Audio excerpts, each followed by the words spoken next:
Salut, eh bien écoute, j'espère que tout va bien pour toi. Dans cette vidéo, on se retrouve pour la vidange sur un Trafic 2 comme ça, moteur 1,9 litre DCI. Donc on va faire vidange filtre à huile, filtre à air, filtre à gasoil, tous les filtres. L'inter comme d'hab de A à Z ensemble. Allez, c'est parti. Alors au niveau donc des pièces, bon je t'ai dit filtre à huile, air, gasoil, marque peu importe. Moi j'ai pris l'huile 540. Au niveau des outils spécifiques, il n'y a pas grand chose, c'est toujours pareil, la clé de carré là, de 8 mm de chez Renault. Donc moi c'est un embout tu vois, qui s'adapte au cliquet, ça c'est pareil, je te le conseille fortement. Si tu te fais ta vidange toi-même, franchement t'achètes que ça et tu le mets sur un cliquet, parce que ça vaut bien mieux que les clés un peu contrecoudées là, que ça rip, et puis c'est surtout pour le serrage où là on va faire un truc de qualité. Et pareil, tu as besoin d'une clé à filtre, voilà, soit comme ça, franchement tu as de l'accès dessus, soit comme ça, soit avec les trois griffes là qui s'approchent. Donc voilà, peu importe, les deux marchent, il y a de la place sur ce véhicule, donc on en profite. Alors désolé, petit souci niveau microphone, donc je te le fais en voix off. Donc là je vais démonter le bouchon de remplissage d'huile, tu vois, qui est ici. Comme d'hab chez Renault, tu as la jauge qui est intégrée. On fera le filtre à gasoil, donc qui est là sous les feuilles qu'on va nettoyer, et le filtre à air qui est là sous le cache. Donc on se retrouve sous le véhicule. Alors sous le véhicule, donc on se retrouve avec ça, donc le carter avec le bouchon de vidange qui est juste là. Attention de ne pas vidanger la boîte de vitesse. Le carter, il est bien là, il est centré par rapport au véhicule. Ça, c'est la boîte de vitesse. À surtout pas vidanger. Des fois, tu peux avoir les mêmes bouchons de vidange. À surtout pas se planter. Et donc, on est vraiment voilà, centré, axé au milieu de la voiture. Et donc, attention au démontage. Le filtre, il est juste en dessus. Il est ici. Et donc, il est vissé. C'est un filtre métallique. Donc, pas grosse difficulté. Il y a de l'accès. Donc, bouchon de vidange et filtre à huile. Alors c'est parti donc pour l'intervention. Donc là je prends mon petit carré de 8 mm et je dévisse mon bouchon de vidange. Tu vois, c'est pas bloqué fort, hein, donc franchement voilà. Petit chiffon, tu gères ton flux d'huile au mieux, tu vas en approchant au maximum le bac. Tac. Donc là tu laisses bien couler. Chiffon encore une fois obligatoire à porter. Tu vois là, tac, t'arrives, au moins t'as pas les mains pourries, tu travailles propre. Donc ce qui est important de faire là, c'est de vidanger le moteur. Il faut qu'il soit chaud. Alors il ne faut pas qu'il soit 90 degrés à te brûler non plus avec l'huile, mais il faut qu'il soit voilà, à 50, 60. Ça, en fait, quand ça va chauffer, ça va fluidifier l'huile et ça va améliorer la vidange. Là, tu vois, pareil, je ne t'ai pas dit en préparation, mais je vais changer le joint. Tu vois, là, je l'enlève. Le joint du bouchon, on va le changer. Je vais aller en chercher un neuf, là, tu vas voir. Toc, donc voilà. Je le nettoie et je le mets sur le côté pour tout à l'heure. Le joint a changé donc systématiquement. Maintenant, clé de filtre à huile, là je t'explique, tu as juste à l'entourer en fait, hein, c'est une clé à sangle métallique. Donc là tu vas chercher hop, ton petit filtre. Donc là il y a de l'accès quand même sur ce moteur, il est pas mal. Voilà, donc là mise en place l'outil, tu vois, je le serre là hein, pour qu'il s'adapte, pour qu'il soit au plus proche en fait du filtre. Bon, normalement, c'est pas serré ça, tu vois, c'est pas, si le gars avant il a serré ça normalement, tu galères pas là, tu vois, je force un peu. Tac, voilà, ça y est, il commence à lâcher. Alors l'avantage de mon outil, tu vois, c'est qu'il y a un cliquet qui est intégré un peu dedans, mais sinon, toi, tu desserres un peu, tu remontes, tu resserres. Et tu vois, voilà, donc c'est pareil, quoi. Donc là, voilà, tac, au bout d'un moment, ça lâche. Et là, en fait, tu peux vraiment desserrer à la main sans aucun souci.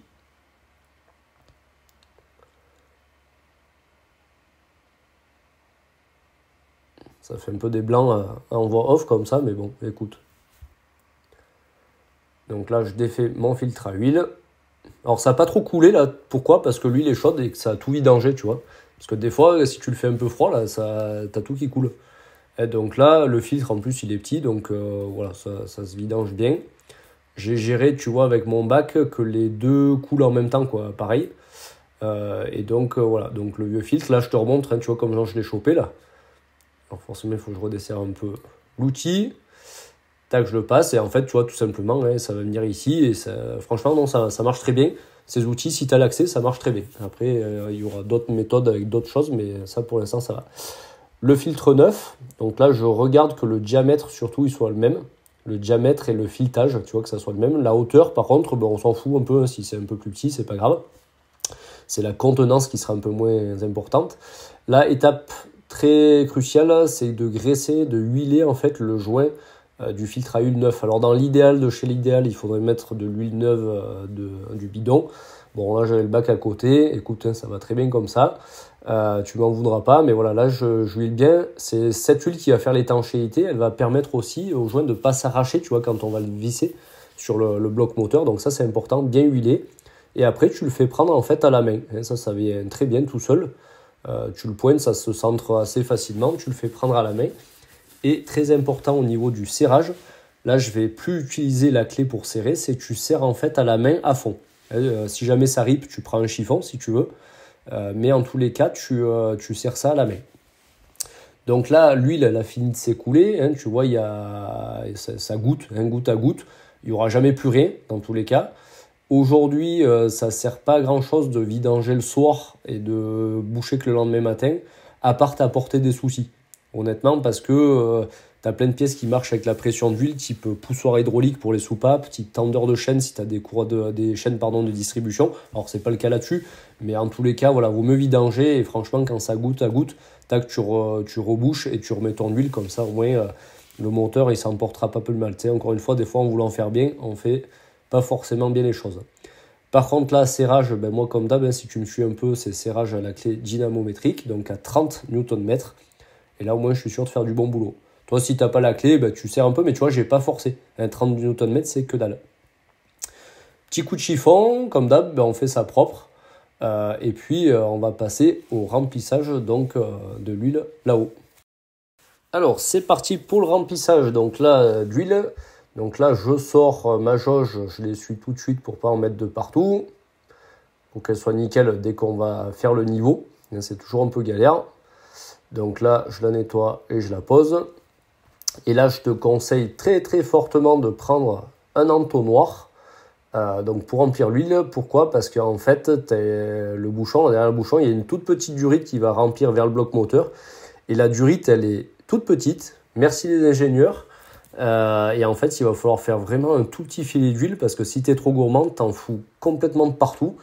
Donc entonnoir et il faut y aller cool pour le remplissage. Ça chez Renault c'est vrai que c'est de la folie quoi. C'est quasiment tous les modèles comme ça là, qui demandent à être remplis avec un tout petit filet.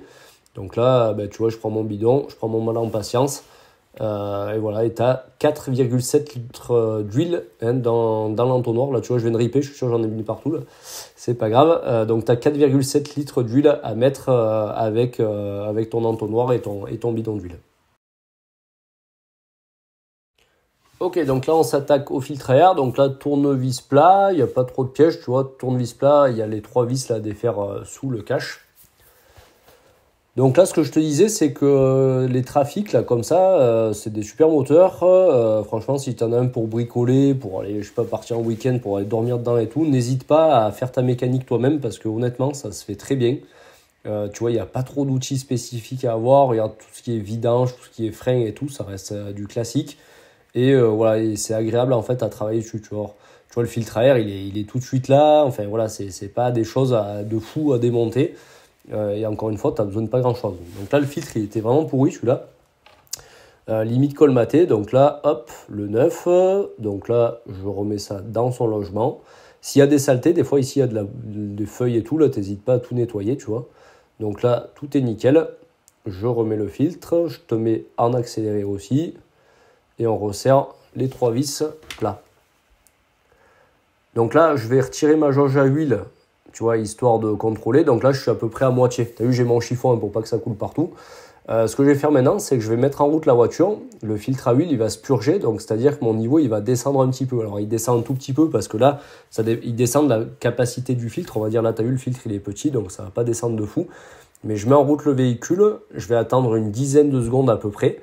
Et ensuite, on retirera la jauge ensemble un petit peu plus tard, tu vois, pour être bon. Et donc, c'est important de faire tourner la voiture pour faire le niveau, pour que le filtre à huile il soit bien rempli.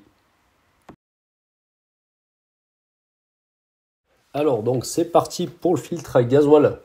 Alors, le filtre à gasoil, tu vois, il y a une grosse durite, une petite durite et le connecteur. Donc là, la petite, tu vois, j'appuie sur le verre, là, tac, ça va le sortir.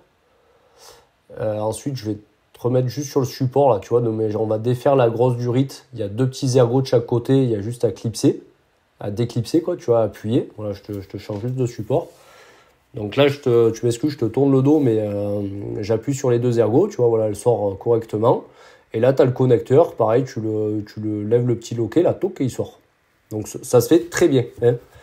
Là, tu récupères ça avec les feuilles, tu le récupères. Tu vois, là, le logement, là, tac, le renfort, il viendra là dans le logement pour le verrouiller, tu vois, ton filtre. Donc là, je me mets sur mon petit bac, un tournevis Torx de 30. J'ai un peu le tiroir de fou à tournevis. Du coup, tournevis Torx, et là, ben, ça se défait en fait assez facilement. J'ai mon petit bac de récupération de gasoil, toujours. Donc là, j'enlève la tige. Hop, je la garde. Et là, je vais enlever le couvercle. Alors là, tu m'excuses, j'ai pas mis de gants. Mais il faudrait. Hein, c'est pas bien. Donc là, hop, j'enlève mon petit couvercle. Je fais gaffe de rien abîmer. Et là, en fait, je vais enlever maintenant le filtre à gasoil. Voilà, et bien laisser en fait couler tout le gasoil ici. Tout ce gasoil là en fait, celui-là là, il y a toutes les saletés que le filtre il a retenu, il y a toute l'eau aussi du gasoil, tu vois, ça se décante. Donc c'est vraiment important de le vidanger ça parce que toutes les saletés elles sont là, donc il faut le vidanger. J'en profite juste pour te dire, filtre à huile, filtre à gasoil, tu ne le mets surtout pas à la poubelle. Tu vas en déchetterie où tu as ton huile, où tu auras ton gasoil, et bien ça tu le redonnes avec, tu ne le mets surtout pas à la poubelle. C'est que le filtre à air qu'on peut jeter, mais par contre tous les filtres à carburant, hydrocarbures et filtres à huile, tu me le recycles. Donc là je nettoie, tu vois, ma cloche. J'ai démonté le joint là, tout à l'heure. Et là maintenant en fait dans la boîte neuve, je vais récupérer en fait le joint neuf de couvercle. Voilà. Donc là, hop, ici. Donc là, c'est le joint de couvercle à remettre. Et là, tu as le petit joint de l'axe qu'on verra tout à l'heure. Tu vois, je le réserve. Donc là, hop, on met ça tout nickel dans son logement. Alors, ça va pas forcément tenir. C'est pas grave. Alors celui-là, il n'y a pas besoin de le lubrifier, tu vois, parce que c'est pas des forces de fou. Et puis, il n'y a pas de vissage. Surtout. Enfin, le vissage, il va le serrer. Mais il n'y aura pas de rotation. Donc, tu n'as pas besoin de le huiler comme un filtre à huile, tu vois. Donc là, mon petit filtre à gasoil, plip,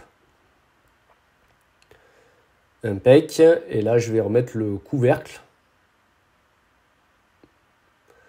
Tac. Avant, donc je change le joint de mon axe, là pareil, le joint il est livré avec, tu le mets.